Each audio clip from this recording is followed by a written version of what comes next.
आज मैं आपको लेके चलता हूँ मुत्तहदा अरब अमारात की एक रियासत राइस अल खैमा में, जहाँ पर एक बेइंतहा का खूबसूरत पैलेस और जन्नत नज़ीर घर मौजूद है, जो कई दहाइयों से सिर्फ इस वजह से खाली पड़ा है क्योंकि कहा जाता है ये घर असेबज़दा है और इस घर पर किसी भूत प्रेत या किसी आत्मा का साया है। इस घर को बनाने वाले शेख ने इस घर पर 500 मिलियन दिरहम का खर्चा किया था, लेकिन बाद में इसे इस घर में रहना नसीब ना हो सका।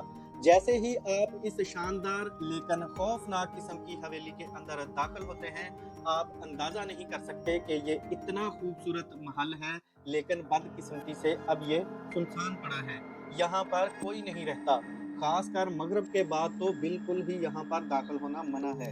इस घर में टोटल 35 कमरे बनाए गए हैं और ये भी कहा जाता है कि इस घर की दीवारों पर लगा हुआ पत्थर वही पत्थर है जिन पत्थरों का जिक्र कुरान पाक में भी किया गया है, और ये वही ठंडे पत्थर हैं जो मक्का मुकरमा और मस्जिदुल हराम की दीवारों और फर्शों में इस्तेमाल किए गए हैं। लेकिन अफसोस की बात यह है कि ये घर प्रेतवादी होने की वजह से अब इन सारी आसाइशात से कुछ भी फायदा हासिल नहीं किया जा सकता।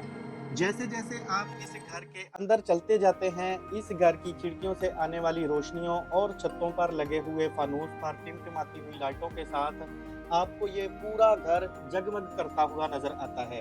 दीवारों पर लगी हुई नायाब किस्म की पेंटिंग्स और तस्वीर इस बात का सबूत हैं कि ये कोई आम घर नहीं है। शायद यही वजह है कि ये घर भी अब किसी आम शख्स के रहने के लायक नहीं रहा और हकीकत में भी ये लावारिस हवेली भूतों के रहने की जगह बन चुकी है।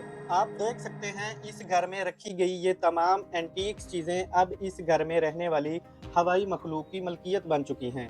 इस घर की किसी भी चीज़ की सेटिंग के साथ छेड़छाड़ करना सख्ती से मना कर रखा है, क्योंकि यहाँ पर यह समझा जाता है कि अगर आप किसी चीज़ को भी उठाने की कोशिश करते हैं तो यहाँ पर रहने वाली हवाई मखलूक अपनी मौजूदगी का इजहार करने के लिए आपको किसी भी किस्म का ज़रर भी पहुँचा सकती है।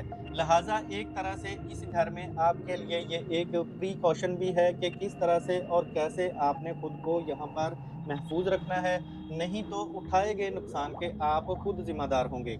जैसे ही आप ऊपर वाली मंजिल पर जाने के लिए सीढ़ियों पर चढ़ते हैं, तो एक वक्त के लिए अपने दिमाग में ये तोक़ा पैदा करें और सोचें कि अगर इस भूतियाती और प्रेतवादी बंगले में आपके सामने एक ऐसी शक्ल जो आपने कभी अपने माइंड में इमेजिन कर रखी थी और आज वो शक्ल आपके सामने अपनी असली नोयत में ज़ाहिर हो चुकी है, तो क्या आप इस नामलूम का मुकाबला कर पाएंगे? घर की दूसरी मंजिल पर भी आसाइशात की कोई कमी नहीं है।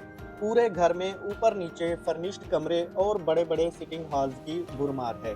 हर एक मंजिल में royal king size master bedroom बनाया गया है और इस तरह हर एक मंजिल पर एक लार्ज साइज का सिटिंग हॉल भी मौजूद है। लेकिन बात फिर वहीं आकर ख़त्म होती है कि ये जन्नत जैसा सजाया गया घर अब जिन्नात का घर बन चुका है। और अब सबसे आखिर में इस घर की एक तीसरी मंजिल भी है, जहां पर एक छोटा सा सिटिंग हॉल देखने को मिलता है। इस मंजिल की सजावट में भी कोई कमी नहीं रखी गई। हॉल के बाहर शीशेदार खिड़कियों के अलावा शीशे से बनाया गया एक डोम भी है, जो इस पूरे घर की ओवरऑल खूबसूरती का मजहर है। अगर आप भी इस सायाज़दा घर को देखने का शौक रखते हैं, तो आप भी यहाँ आकर इस घर का विजिट कर सकते हैं। यहाँ की लोकेशन आपको इस वीडियो के नीचे डिस्क्रिप्शन में मिल जाएगी। वीडियो अच्छी लगे तो वीडियो को लाइक कर दें, शेयर कर दें और मेरे YouTube channel voice of Assam को भी सब्सक्राइब कर दें। शुक्रिया।